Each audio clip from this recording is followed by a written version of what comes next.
just concluded the spring season. Just kind of give me your thoughts and how things look this past spring. Yes, firstly, it was a little bit strange coming down in January with some of the senior group moving on, some of the mainstays.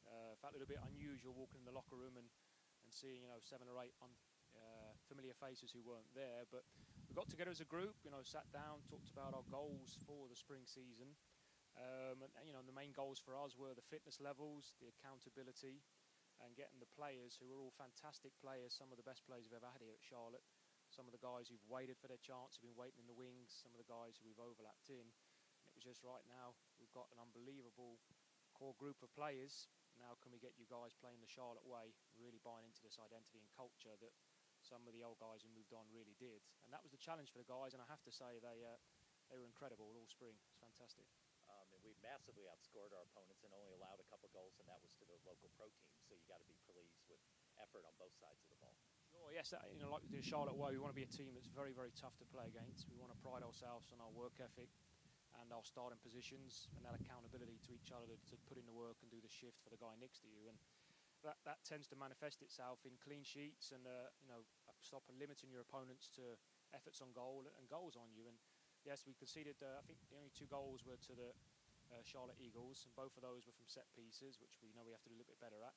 But apart from that, we limited almost all of our opponents to 1 or 2 looks at our goals. So very, very pleasing. And then once you have that good platform, now can you build on it and look like a dangerous team going forward? And pleasing thing for us, we got lots of goals from our strikers this year and some of our attacking midfielders. So all in all, it was a very pleasing spring, just building and building and building. And we take the spring season very, very serious here. We try and those occasions, those games are not spring games. We don't cut it up and play 2 or 3 games in a day and play 45 minutes here. We take the game as a one-off occasion, just like the fall.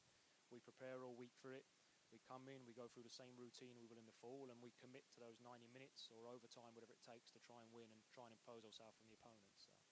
Okay, and finally, now that school's done for the spring semester, just what do the guys do between now and August?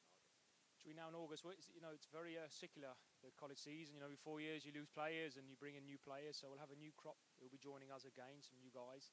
But you go through the spring, you build up the winter season, the spring season. Now we're in the off season a little bit. So May we leave the guys alone. We let them cross train a tiny bit where they just keep themselves busy and moving. Probably about just under a half will be playing PDL, the Professional Summer League. So they're already straight into those games. And then we'll start getting in touch with them again 1st of June. And the training packet goes out in June, just about building that aerobic base and the soccer-specific fitness again. And as we go through July, we start to amp it up a little bit. It gets a bit more powerful, a bit shorter distances. And then we expect most of the guys, the expectations now with the senior group and how well we're doing is that they'll all be back just after 4th of July, mid of July, training together, pushing each other, working the camps. And then we're excited to get ready and started in the beginning of August. And we're returning a lot of good players, a lot of players who had some wonderful spring seasons, and also bringing in some players we think can come in and contribute and add to the team as well. Okay, thanks, Coach. Thank you.